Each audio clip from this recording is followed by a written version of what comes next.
अस्सलाम वालेकुम। आप देख रहे हैं डीजी टीवी कम्युनिटी चैनल और मैं हूँ आयशा। आज हम बात करेंगे सन एंटर हो रहा है कैंसर में और उससे कैंसर पे क्या असर होने वाला है, आपके रिलेशन, आपके इमोशंस और आपकी फाइनेंस पे। तो ये टाइम पीरियड इसका है 21 जून से 22 जुलाई तक। इस टाइम ड्यूरेशन में आपका रिलेशन कैसा नजर आता है? आप सिंगल हैं तो आपकी सिंगल लाइफ कैसी है? अगर आप किसी रिलेशन में हैं तो रिलेशन में आपको किस तरह बिहेव करना है या आपने उसमें किस तरह आपने बात करनी है, किस तरह आपने सजेशंस देनी है और आपका आफ्टर मैरिज रिलेशन कैसा नजर आता है? फाइनेंस भी आपके देख लेते हैं, आपके फाइनेंस में क्या तब्दीलियां आ रही हैं। तो कैंसेरियन वालों की तो समझे लॉटरी लग गई। तो कैंसेरियंस वालों की एनर्जी चेक कर लेते हैं जी। 21 जून से 22 जुलाई तक की चेक कर लेते हैं। आपकी लव एनर्जी, आपके इमोशंस, सारा कुछ आज हम इस वीडियो में डिस्कस करेंगे। तो वीडियो को स्किप नहीं करना, आपने कंप्लीट वीडियो देखनी है ताकि आप लोगों को पता चले कि कैंसेरियंस वाले कैसे नजर आ रहे हैं इस टाइम पीरियड में। कैंसेरियंस की एनर्जी सबसे पहले चेक करते हैं आपके इमोशंस।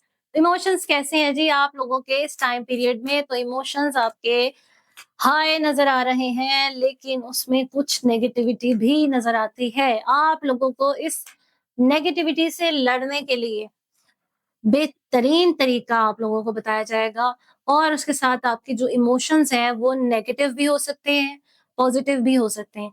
नेगेटिव होंगे तो आपके रिलेशनशिप पे अफेक्ट करेंगे और अफेक्ट ऐसे करेंगे कि आपका रिलेशन डिस्टर्ब हो सकता है।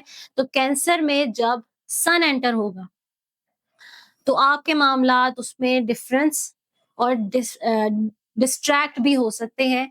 अपने आप से लड़ाई नहीं करनी आप लोगों ने। मैं आपको सजेशंस दूँगी, आप लोगों ने जो-जो काम नहीं करने। तो इमोशनली आपकी जो रीडिंग आ रही है, उसपे आप लोगों ने नेगेटिव नहीं होना, पॉजिटिव रहना है। अपने रिलेशनशिप में जो आपकी थर्ड पार्टी सिचुएशन है, उस थर्ड पार्टी को इग्नोर करना है और अपने रिलेशन में अपने पार्टनर के साथ सिंसियर रहना है।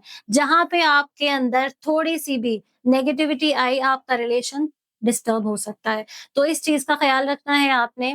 आपके रिलेशनशिप की जो नौयत है, अगर तो आप सिंगल हैं और बात करना चाह रहे हैं, किसी को अपने दिल का हाल सुनाना चाहते हैं, किसी से एक्सप्रेस करना चाह रहे हैं कि मैं तुमसे मोहब्बत करता हूँ या करती हूँ, तो ज़रूर कीजिए, लेकिन उसमें सिंसियरिटी के साथ। जितने आप सिंसियर होंगे, उतनी आपको स्ट्रॉन्ग इमोशन की अट्रैक्शन मिलेगी और आपके मामलात में बेहतरी आएगी। अब देख लेते हैं आपका फाइनेंस कैसा है जी। तो आप लोगों का फाइनेंस कैसा नज़र आ रहा है? कैंसेरियंस का फाइनेंस कैसा नज़र आता है? इस टाइम पीरियड में जब सूरज कैंसर में रेट्रोगेट हो रहा है, तो चेक कर लेते हैं जी आपकी इस टाइम पीरियड में क्या सिचुएशन रहती है फाइनेंस की। तो फाइनेंस में आप लोगों को क्या इसमें करना चाहिए, इन्वेस्टमेंट करनी चाहिए या फिर कहीं लोन लेना चाहिए? तो देख लेते हैं आप लोग, क्योंकि आजकल लोगों को लोन का भी अ, थोड़ा-सा है कि हम लोन लेके अपने इन्वेस्टमेंट कर लें, तो वो देख लेते हैं फाइनेंस क्या इस तरफ जा रहे हैं। अच्छा जी, अगर आप इस टाइम पीरियड में फाइनेंस का यूटिलाइज़ करना चाहते हैं, उसको यूज़ करना चाहते हैं, किसी ऐसी जगह पे जहाँ पे आपको लगता है कि आपको फ़ायदा पहुँचेगा, लाइक अगर प्रॉपर्टी है, तो प्रॉपर्टी पे आप इन्वेस्ट कर सकते हैं, इस टाइम पीरियड में। और अगर आप ट्रैवल करके बाहर मूव करना चाहते हैं और चाहते हैं कि आप कहीं बाहर जाके अपना बिज़नेस अ, बिल्ड करें, तो वो भी आपके लिए बेहतर हो सकता है। बल्कि ये जो टाइम पीरियड है 21 से 22 जुलाई का, तो ये टाइम पीरियड में आपकी सडनली चेंजेस आएँगी फाइनेंस में, उसकी हेल्प होगी। उसमें आपकी हेल्प होती हुई इस सेंस में नज़र आ रही है कि कुछ काम ऐसे आपको आएँगे, जो काम रुके हुए थे, वो काम आपके चलेंगे। हो सकता है विरासती चीज़ें जो हैं आपकी, आपको विरासत में हिस्सा मिल जाए, आपका पैसा वहाँ से आ जाए। आपके रिलेशनशिप में ऐसी कुछ पार्टनरशिप हुई हैं, रिलेशनशिप के थ्रू ही आपकी कुछ पार्टनरशिप हो रही हैं, जिनमें आपको फ़ायदा पहुँचता हुआ नज़र आ रहा है। और आपकी देख लेंगे इसमें कुछ ऐसी चीज़ें जो चटपटी रहेंगी।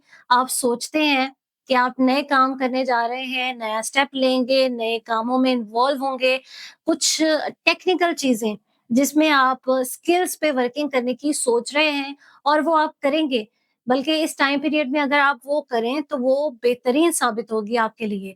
नेक्स्ट हम देखेंगे इसके साथ स्पाइसेस का। स्पाइसेस के लिए भी क्या एनर्जी आती है, आपकी इमोशन की, लव की और फाइनेंस की, ये 3 हम चेक कर लेंगे आप लोगों के लिए। तो स्पाइसेस वालों के लिए भी ये पॉजिटिव नज़र आ रहा है। आपकी सजेशंस भी हम बताएँगे, सजेशंस क्या होनी चाहिए। तो स्पाइसेस वालों के लिए ये टाइम पीरियड कैसा नज़र आ रहा है, आपकी इमोशन और आपके रिलेशनशिप से रिलेटेड आपके मामलात कैसे हैं जी? तो बेहतरीन हो सकते हैं। अच्छा, पार्टनरशिप या सिंगल लाइफ या मैरिड लाइफ, अगर तो आप मैरिड हैं स्पाइसेस वाले, तो अपनी मैरिड लाइफ में बहुत ज़्यादा सोच विचार नहीं करना आपने, क्योंकि आप लोगों का एनर्जी आप लोगों की जो आ रही है, वो बड़ी ज़बरदस्त आ रही है। ये जो कार्ड है आप देख सकते हैं, ये आपके रिलेशन का है, लव का है। इसमें आपकी जो पार्टनर हैं, उनके साथ आप अच्छे तरीके से अपना इस टाइम पीरियड में रिलेशन को बिल्ड कर सकते हैं। माज़ी में जो चीज़ें आपकी रह चुकी हैं, जिस पे आप वर्किंग कर रहे थे, वो ये टाइम बेहतर हो सकता है। तो ये टाइम पीरियड आपके लिए बेहतरीन हो सकता है। स्पाइसेस वाले इस टाइम पीरियड को अच्छे से यूटिलाइज़ करें, अपने इमोशंस पे काम करें, अपनी वर्किंग करें और अपने फाइनेंस में भी इन्वेस्टमेंट करना चाहें तो कर सकते हैं। अपनी इन्वेस्टमेंट अपने बच्चों पे भी आप कर सकते हैं। लाइक अगर किसी को हम स्टडी के लिए बाहर मूव करना चाहते हैं, भेजना चाहते हैं, तो ये टाइम पीरियड बेहतरीन हो सकता है। इसके अलावा आप लोग अपने लिए सजेशंस ले सकते हैं इस टाइम पीरियड के हवाले से, अपने ज़ोडिएक स्टार के अकॉर्डिंग, अपने नाम के अकॉर्डिंग, नीचे दिए हुए नंबर पे ज़रूर राब्ता कीजिए और जानिए कि आपके लिए ये टाइम पीरियड कैसा नज़र आ रहा है। तो मिलेंगे एक नई वीडियो के साथ,